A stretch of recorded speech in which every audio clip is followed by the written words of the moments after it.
TV 24 news ವಾಹಿನಿಗೆ ಸ್ವಾಗತ. ರಾಜ್ಯದಲ್ಲಿ ಸಿಎಂ ಬದಲಾವಣೆಗೆ ದೆಹಲಿ ಭೇಟಿ ವಿಚಾರಕ್ಕೆ ಸಂಬಂಧಪಟ್ಟ ಹಾಗೆ ಸಚಿವ ಈಶ್ವರ್ ಖಂಡ್ರೆ ಪ್ರತಿಕ್ರಿಯೆ ಕೊಟ್ಟಿದ್ದಾರೆ. ನೀವೆಲ್ಲ ಕನ್ಫ್ಯೂಸ್ ಆಗ್ತಾ ಇದ್ದೀರಾ.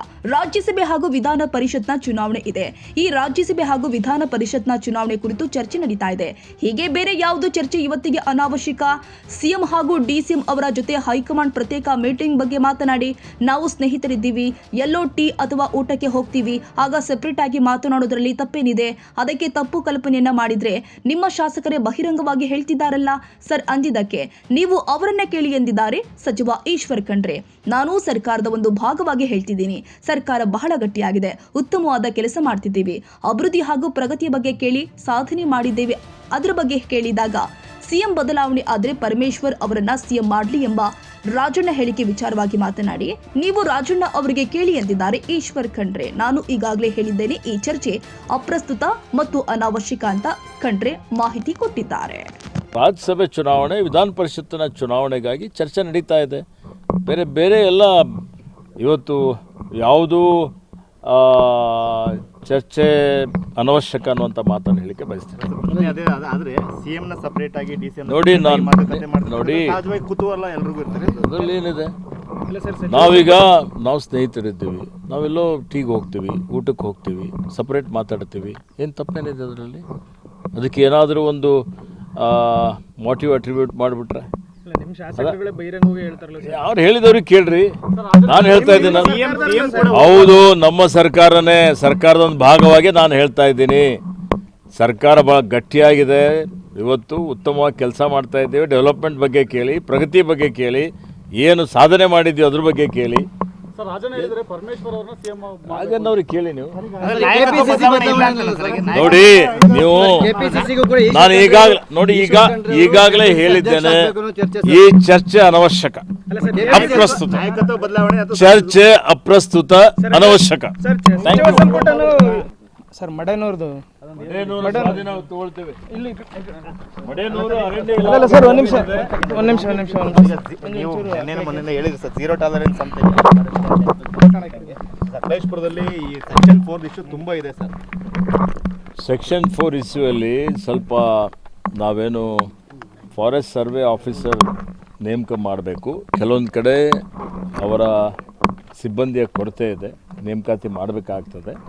ಅದು ಸ್ವಲ್ಪ ಮಂದಗತಿಯಲ್ಲಿ ನಡೀತಾ ಇದೆ ಅನ್ನುವಂಥದ್ದು ನಮ್ಮ ಗಮನಕ್ಕೂ ಬಂದಿದೆ. ಪ್ರತಿಯೊಂದು ಪ್ರಗತಿ ಪರಿಶೀಲನೆ ಸಭೆಯಲ್ಲಿ ಈ ವಿಷಯದ ಬಗ್ಗೆ ನಾನು ಮಾತನಾಡ್ತಾ ಇದ್ದೇನೆ. ಮತ್ತು ಎಲ್ಲೇ ಈ ರೀತಿಯಲ್ಲಿ ಅತ್ಯಂತ ಬೆಲೆ ಬಾಳುವಂಥ ಜಮೀನಿದ್ದರೆ ಅಂಥದ್ದನ್ನು ಅರಣ್ಯ ಇಲಾಖೆ ಮರುವಶಪಡಿಸ್ಕೊಳ್ಳುತ್ತದೆ. ಮತ್ತು ಹಾಸನದಲ್ಲಿ ಈ 100 ಎಕರೆ ಜಮೀನಿದೆ, ಮಡೇನೂರು, ಅದು ಭಾಳ ಅರಣ್ಯ ಇಲಾಖೆ ಜಮೀನಿದೆ, ಅದನ್ನು ಅದನ್ನು ನಾವು ಸ್ವಾಧೀನದಲ್ಲಿ ತಗೊಳ್ತೀವಿ. ಎಲ್ಲ ಆಗಿದೆ, ಅದು ನಮ್ಮದೇ ಇದೆ, ನಮ್ಮ ವ್ಯಾಪ್ತಿಯಲ್ಲೇ ಇದೆ, ನಮ್ಮ ಅಧೀನದಲ್ಲೇ ಇದೆ. ಅದನ್ನು ಈಗ ನಾವು ಬೇಲಿ ಹಾಕಿ ಅಲ್ಲಿ ಮರಗಳನ್ನು ಬೆಳೆಸ್ತೇವೆ.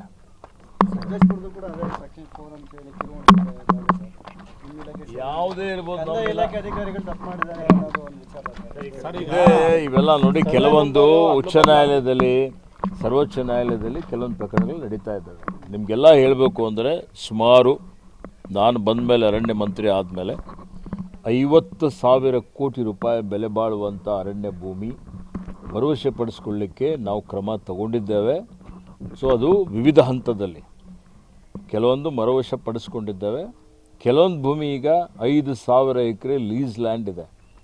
5,000 ಎಕರೆ ಇವತ್ತು 2,000 ಕೋಟಿಗಿಂತಲೂ ಜಾಸ್ತಿ ಬೆಲೆ ಬಾಳುವಂಥ ಒಂದು ಭೂಮಿ, ಅದೀಗ ಉಚ್ಚ ನ್ಯಾಯಾಲಯದಲ್ಲಿ ನಡೀತಾ ಇದೆ. ಅದು ಶೀಘ್ರದಲ್ಲಿ ಆ ಪ್ರಕರಣ ಇತ್ಯರ್ಥ ಮಾಡಬೇಕು ಅನ್ನುವಂಥದ್ದು AG ಅವರಿಗೆ ಸೇರಿಸಿಕೊಂಡು ಒಂದು ಸಭೆಯನ್ನು ಮಾಡಿದ್ದೇನೆ.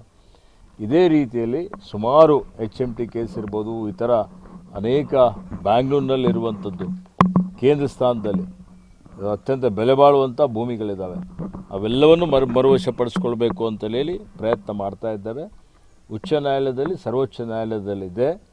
Once a forest is always a forest. ಇವತ್ತಿಲ್ಲ ನಾಳೆ, ನಾಳೆ ಇಲ್ಲ ನಾಡಿದ್ದು ಅರಣ್ಯ ಅಂತೆ ಆಗ್ತದೆ.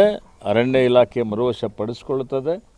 ಅರಣ್ಯವನ್ನು ಬೆಳೆಸ್ತೀವಿ, ಅರಣ್ಯ ಸಂವರ್ಧನೆ ಮಾಡ್ತೀವಿ, ಅರಣ್ಯ ಸಂರಕ್ಷಣೆ ಮಾಡ್ತೀವಿ. ನಾವ್ಯಾಕೆ ಹೋಗ್ಬೇಕು?